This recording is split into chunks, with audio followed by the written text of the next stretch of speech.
pumpkins start with good basics. So pay attention, Pumpkin Carving 101 is now in session.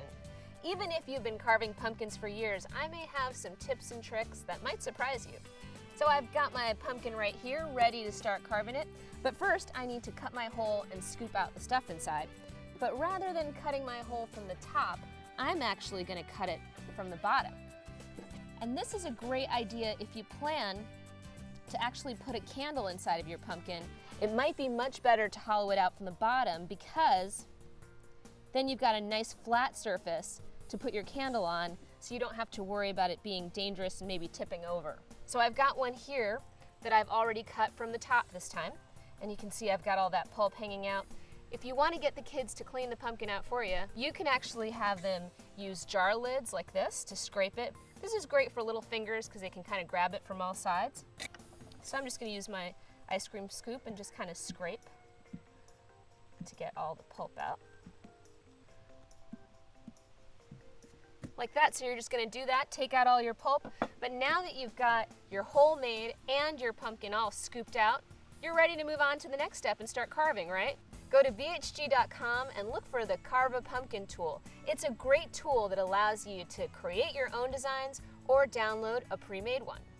So I've got my design printed up and taped right here on my pumpkin, and then I'm going to use one of these really cool poker tools that come in pretty much every pumpkin carving set. And I'm just going to kind of poke around my design like this to kind of create some guidelines for myself for when I'm about to carve. Okay, so I've got one actually that I've already poked, and now I'm just going to peel off my design so that you can see that I've got my little pokes there that are going to be a good guide for when I start carving. And now I'm going to use a couple of different pumpkin carving knives. I'll start out with this really small one right here. And I'm just going to kind of connect the dots, basically. So once you've got your pumpkin all carved, what can you do to preserve it? Well, I've got a really cool idea. Why not use some petroleum jelly?